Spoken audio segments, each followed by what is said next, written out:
Alright guys, make sure you have your notes packet out for this lesson.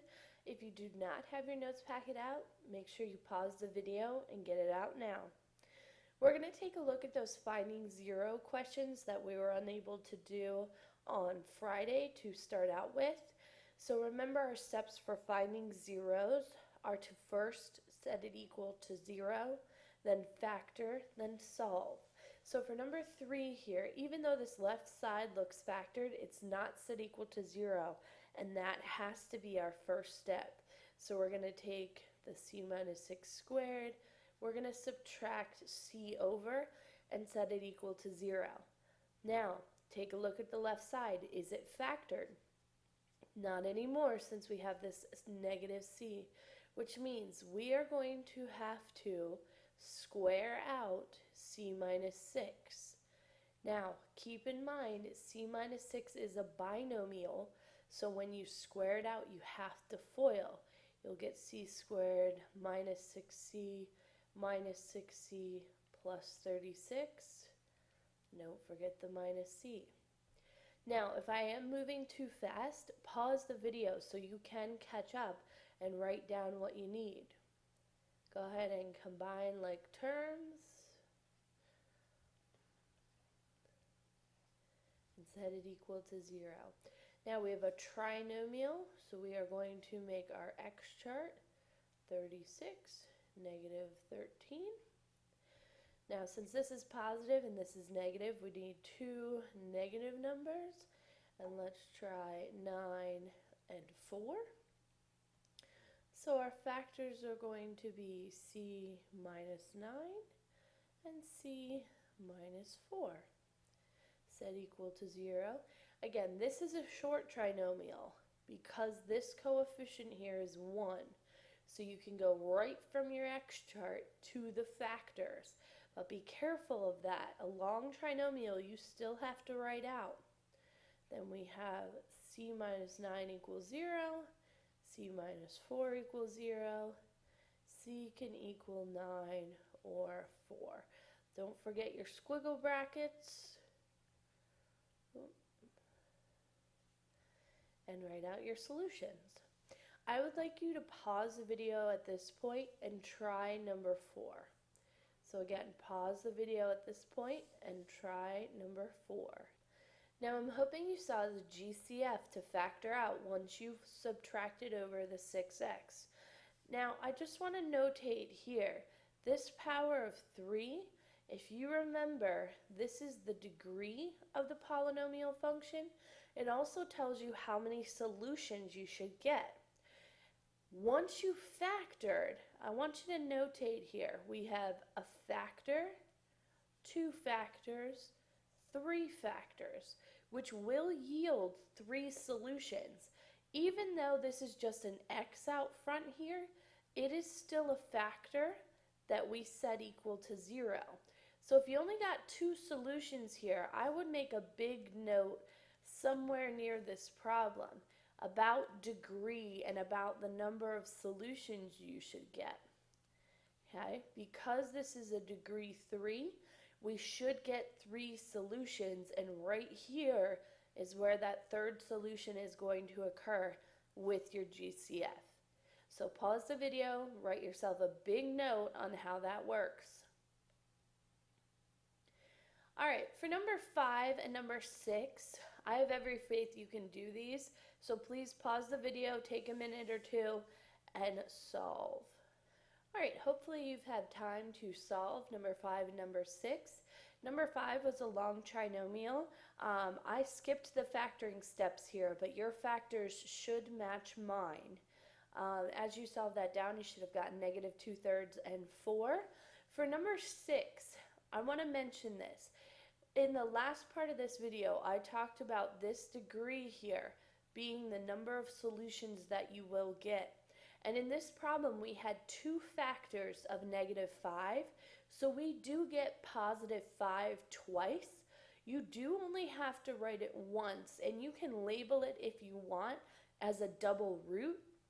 That just indicates that when you solve, you did get that number twice. In the back of the book, if you look, you'll probably see this as the answer for some of the problems, that dr they're referring to as a double root, that you would get 5 twice. All right, so please make a note of that before you move on. The last one I want to look at for finding the zeros is this number 8 here. Now, please fix the typo if it is not fixed in your notes packet, that should be x squared, not x. And take a look at the degree. We have a degree 4 here, so that means we should be getting 4 solutions. Go ahead and factor this one. Keep in mind this is an x to the 4th, so take your time and see if you can get it down to 4 factors. Alright, after you factored your long trinomial, you should have noticed that each of those sets of parentheses are the difference of perfect squares, so both of them can be broken down. Be careful as you break down your 4x squared. But as you can see here, I have my 4 factors: 2x plus 1, 2x minus 1, x plus 2, and x minus 2. Those 4 factors yield 4 unique solutions: negative 1/2, 1/2, negative 2, and positive 2. This might be a good thing to notate above each problem as you solve. The degree does tell you how many solutions you get. And if you don't remember from Friday, when you're asked to find the zeros given this function notation, this f of x or y just becomes 0 and you're able to solve it from there. I will answer any questions you have tomorrow from that homework sheet you were given on Friday. I would encourage you to try all of those problems if you have not done so already. But what we're going to be working on today, what we're going to be focusing on, is some word problems. So it says, just as engineers build physical models to test designs and theories, mathematicians build mathematical models to solve real-life problems. Many real-life problems involve polynomial equations. So we're going to start off with just some simple number problems. It says 2 numbers differ by 8, which means if you take x and you subtract y, you get 8. They differ by 8 and have a product of 84, which means when you multiply them, x times y is 84. Find the numbers. Now for some of these problems, we're going to utilize some of the strategies from the other chapters. And the one thing I would say here is, since we have x and y, we are going to use substitution. I am going to solve for the variable x in this top equation. So I'm going to add y to each side and say x equals 8 plus y. At which point in time we can substitute it in here for our second equation. Now make sure you are utilizing parentheses when you substitute things in. Okay, because when we substitute our 8 plus y, we are then going to have to distribute the y into those parentheses. And what's going to end up happening is we're going to create a quadratic equation. We have that power of 2, our degree of 2, which means that there are 2 solutions. So to solve this, we need to do the same steps we were just doing with the equation. We need to set it equal to 0. So I'm going to write the terms in the correct order here. Set it equal to 0 and factor. So you need to think of 2 numbers that multiply to negative 84 and add to positive 8.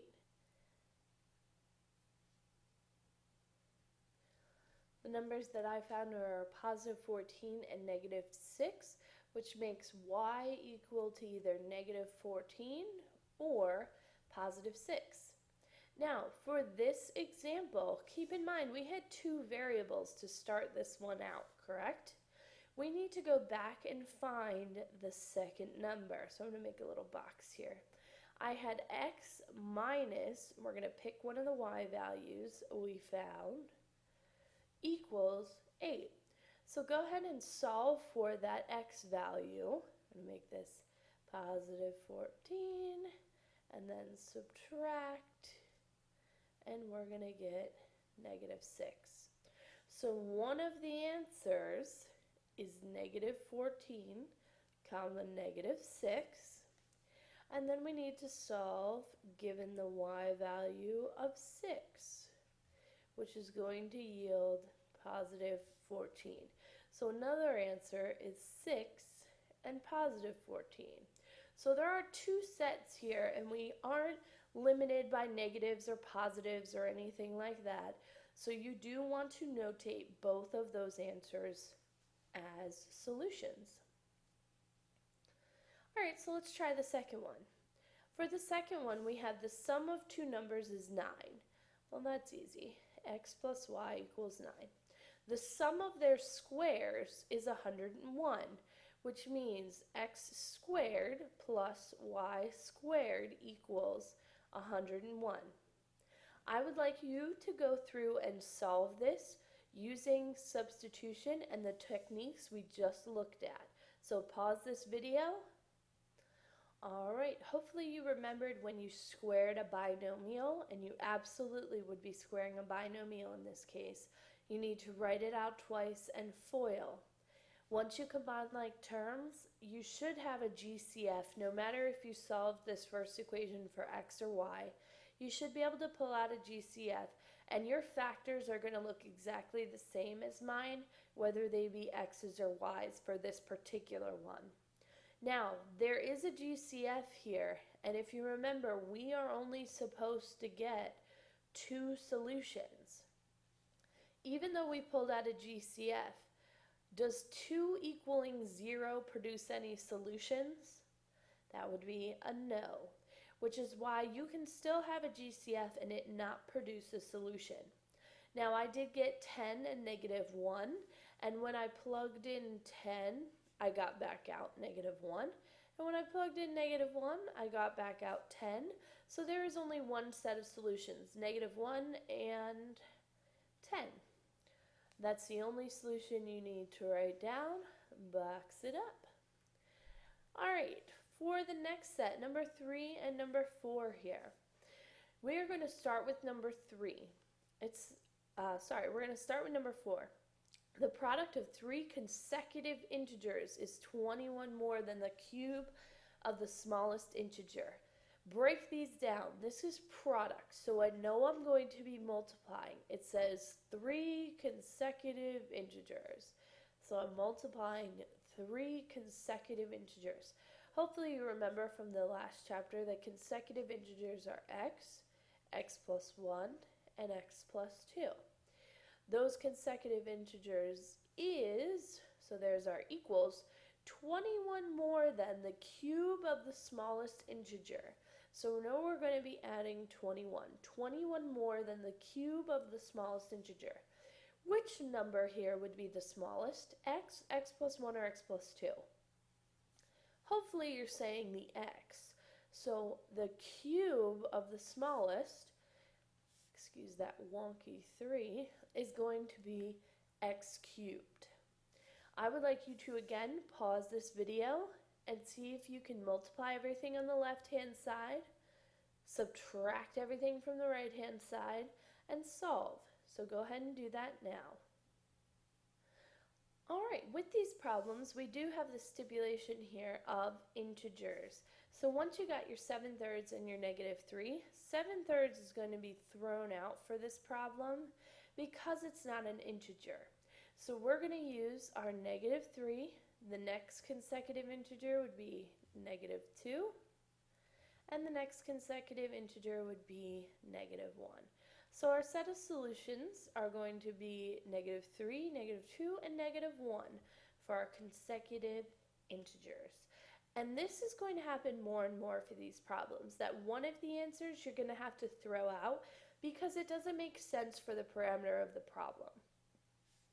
Let's take a look at number 3 now. Now we're going to move away from just the number problems and get to some other situations. Number 3 is going to be the start of video 2. So go ahead and X out of this and pull up video 2.